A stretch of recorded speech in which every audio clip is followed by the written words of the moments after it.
تسمو في العلا قيما وتحذو ركب سنتنا فتاة الخير يا أملا تنير مسير دعوتنا وتقيد مشعل الإيمان كي تنجو بأمتنا وترفع راية القرآن. Salam everyone, this video is about the predictions for the 2025 NBA season. God, bro. Oh, hell. Get your ass on.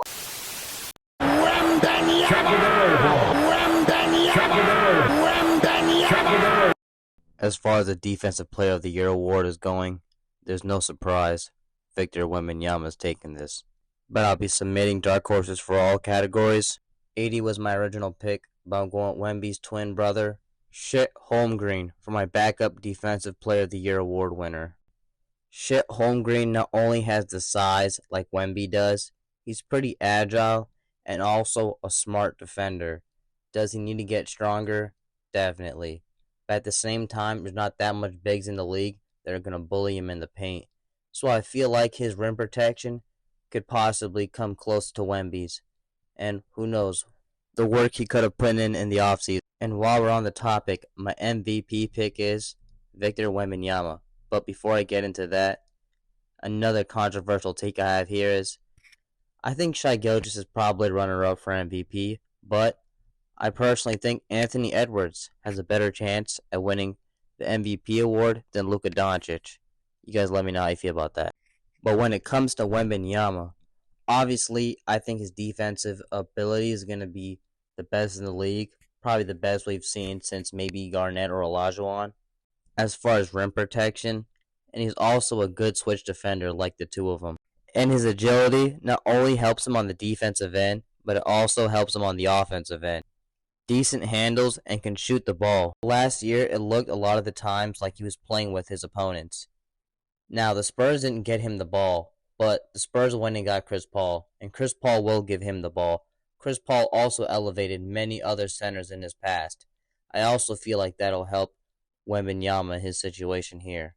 Combine the size, combine the ability, that the center's position, the weakness is he doesn't get to carry the ball up, and so the ball has to be given to him.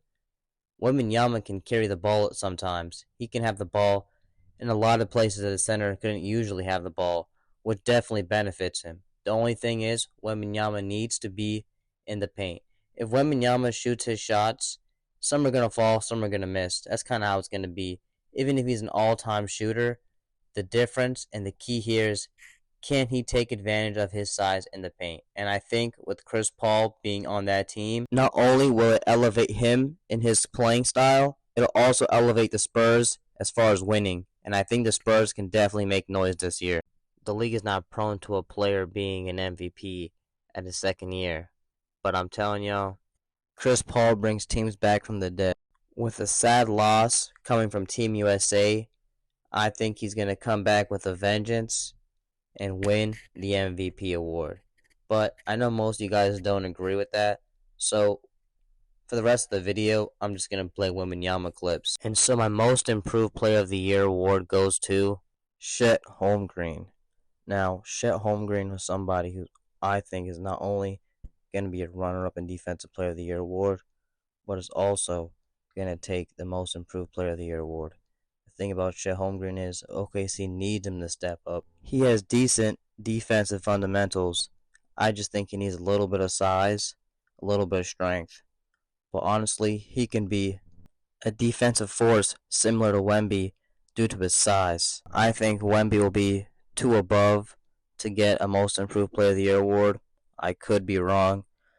But my backup Most Improved Player of the Year award goes to Scotty Barnes. I think Scotty Barnes is a great player, and I think he'll make a pretty decent-sized leap. Not only does he have the years played in the league to get an award like this, he's a versatile player that plays both ways, also a decent playmaker. What might be a little dog in him, I'm interested to see who's better between him and Paolo Banchero by the end of the season. For Clutch Player of the Year, I'm picking Jalen Brunson. Not only is he a good closer, he is also the closer for the Knicks. Even if Cat helped the situation out in New York, I don't see him as someone who's going to demand the ball like Jalen Brunson would in the fourth quarter. Has a decent mid-range shot, can get his own shot, and is really strong again to the rim despite his lack of size. I think New York will have one of the top 3 seeds in the East, but I think they'll all be grind out games. And he's definitely one of the players I see making big shots at big moments. Anthony Edwards. I think Anthony Edwards not only will make a pretty decent case for MVP, to do so, his team will have to win a decent amount of games, and I think he's a closer that the team needs. Not only that, besides him and Conley, I don't know if you want Randall or Rudy holding the ball for the last seconds of the game. Dante's a decent catch and shoot player, so really good at that option. But I think as far as creating shots and making opportunities, this is Anthony Edwards' time to shine. And if he's going to be anywhere close to the next Michael Jordan would have won a couple Clutch Player of the Year awards, so let's get to it. Rookie of the Year award goes to Zach Edey. Now, if you watch the channel, you know I favor the center position, and I also favor size. Pause. Not only will Jaren Jackson Jr. benefit from playing at the power forward position, but the Memphis Grizzlies will benefit from having a rim protector and a player they can always rely on when giving them the ball in the post. Now, I don't know how heavy they'll give him the ball, but I'm confident. Zach Edey seems, from what I've seen of him, to have decent post work, and with that size, I don't think there's anyone in the league that'll really give him a run, except for the 2 Defensive Player of the Year award candidates, and the few other great bigs that we have in the league, and they are few, though rising admittedly. Now, the dark horse pick goes to Reed Sheppard. Now, I think Reed Sheppard is going to be ultimately one of the best players in this draft. And with his ability to play make and shoot the ball with his range, I think he'll make a pretty big impact for the Rockets this season, years to come, and potentially in the game of basketball itself. And extremely confident in his all-star capability one of these years. I think the Spurs are going to win some games, and because of that, I think Greg Popovich is going to win Coach of the Year. I think if the Spurs try to go out and play winning basketball, they can really do damage. But Greg Popovich, if he allows them to be sitting or, take things cautiously and don't let the players play, things can go bad for the Spurs and bad for my pick. The Spurs are a team that's not on anyone's radar, really. But the Magic is a team that should be. Now, the Magic, I think their head coach, Jamal Mosley, will be runner-up, if not the Coach of the Year. I think Orlando has a lot of promise, and if their offense starts to click, I think it'll be a real problem in the Eastern Conference, and I think they'll actually get to the second round. Most likely my pick at the 4th spot in the Eastern Conference. With Karl Anthony Towns out of Minnesota, I think Naz Reid will win 6th Man of the Year. Not only was he extremely close last year, but now there's more opportunities for Naz Reid to play, and I think he'll also be a better player. So with all things in mind, I think it's a no-brainer. And my dark horse selection, Malik Monk. Malik Monk is one of those guys where when he got drafted, I saw Jamal Crawford potential. Not that he plays like him or that he's going to be 6th Man of the Year GOAT candidate, but at the same time, he was going to be a microwave scorer at an elite level. And for those who play 2K, I feel like Malik Monk one of these days can get to an 86 overall. For Executive of the Year, I don't have one because I don't really care. And teams can make trades, and that can throw everything. So I'm just going to throw that one away. But I do have the 5 players I think will improve the most this year. Now, though it's similar to Most Improved Player of the Year award, it's not. I don't think these 5 players are going to win Most Improved Player of the Year award, but I think they're going to improve a lot this year. And we've been waiting for them to improve. Wembanyama being one. Next is Anthony Edwards. I think Anthony Edwards can average 28 points per game this year, and might even come out with Clutch Player of the Year award. I think last year he got gassed, and I think this year he'll be more fit and ready for the playoffs. Again, not necessarily a season thing, but in general. I think he'll be a better player in the playoffs next year, or this year coming up, but we'll have to see. Does he deserve to be the next Michael Jordan? Does he deserve? It's in my personal belief, though there are some similarities. No, he's not the next Michael Jordan. But he has an opportunity to prove it. And like I said before, he has the similarities. Willing defender, can crash at the basket, seems to have some dog in him, though not Michael Jordan. And so I do expect big things. Hope you got the Wemby point. Back to Edwards. When people were saying that he was like a young Michael Jordan, and when people were pushing back and they were like, no, Ricky Mike, 86 Mike. No, Anthony Edwards is not like that at all. But he has an opportunity to prove it. And again, with the similarities, both in play style and in mindset to a degree, let's see what he can do. Zion Williamson. Now call it a stretch, but I think he's going to average about 31 points per game this year, and has a fair shot of making the playoffs while not being a play-in team, all while the Western Conference being stacked. When I've seen him clicking, I really don't think there's much players better than him. I think Sengun might be one of those guys who might make his All-Star debut this year. And lastly, Paolo Banchero. I think Paolo Banchero is going to step up and average about 26, 27 points per game this year, while averaging a little bit more rebounds this year, potentially carrying the Magic to the 3rd seed. 2 more topics for this video, and that's my top 5 rookies. They're going to come out of this draft. Now, it's not necessarily going to be at the end of the season, but these 5 rookies are going to be the best out of this draft. I have Zach Edey. His size, I've seen what he's been doing in the summer league, the preseason. I believe in him. Reed Shepard, like I stated before, he has all the skill sets to be an all-star. Klingon, now, he's a big man with fundamentals in the post, and I feel like with the centers today, he might be able to take advantage of it. Matty B's another guy. Matei, he just looks comfortable scoring from all positions. And I'm going to cheat with this one. I think the 5th best player to come out of the draft will potentially be the 1st or the 2nd pick. But I have them being the 5th best player to come out of this draft. Now, this is the 10 best players to come out of this season. Now, when it's all said and done, I think coming into the next season, these will be the best players. Now, surprisingly enough, I have Wembanyama being number 1.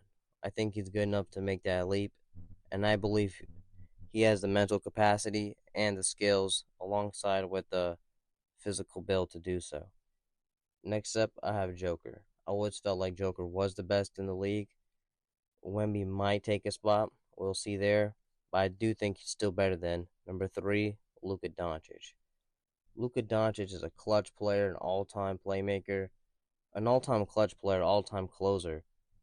His lack of defense is what really holds him down and why he doesn't rank above them. Giannis would be next. I think Giannis got injured, and he potentially might even be better than Luka Doncic. He can't really close games, but he has a defensive presence, and he's really strong in attacking the paint. So I'm not that sure he's going to be anywhere lower than where he is now.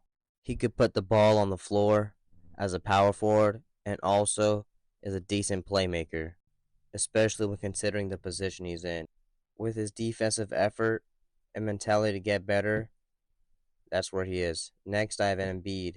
Embiid could either be higher or lower on this list, but at the end of the day, he just has to prove it in the playoffs. He has to stay healthy, 1, and he has to win in the playoffs, 2. He can't just have subpar games and lose to mediocre teams. I'm going to put the faith in Edwards and rank him above this player, specifically for the defense, but next I have Ja Morant. I think Ja Morant is not only going to come back strong, he was already a beast, and I really wanted to put him on my all-time list as far as the eye test, but he didn't have enough playing seasons, so it wouldn't have really been fair, and I've only been looking at 1 season. Ja's super explosive, decent playmaker, and we know he has that dog in him. Another tough one for me is going to be between Anthony Davis with his rim protection, his ability to score in the paint, his ability to get rebounds, his ability to switch, or Steph Curry. Steph Curry again, an all-time shooter, puts the pressure on the defense, decent playmaker. It's tough. Steph Curry is also really efficient, and I think he might come back better after the Olympics. That's it for today's video. Stay tuned for when I rank every conference's teams, 1 through 15, and I give my NBA champion prediction. Stay tuned for next time. If you like the video, like, subscribe. Till the next video, salam.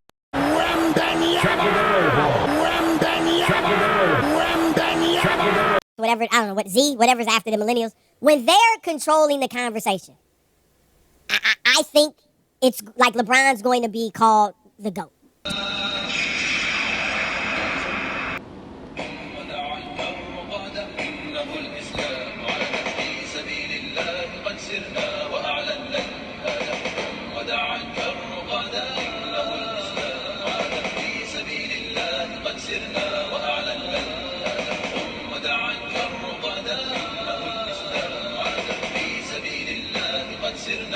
LeBron excuse rebuttal.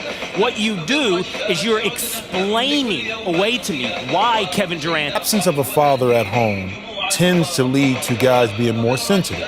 You think about it.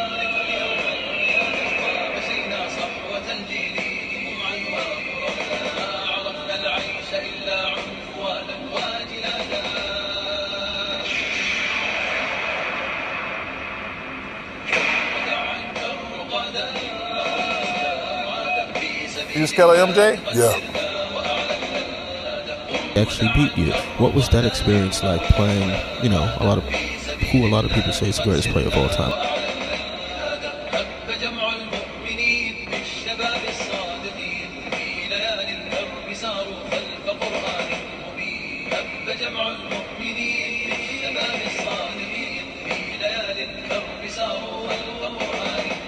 Then what you see happens here.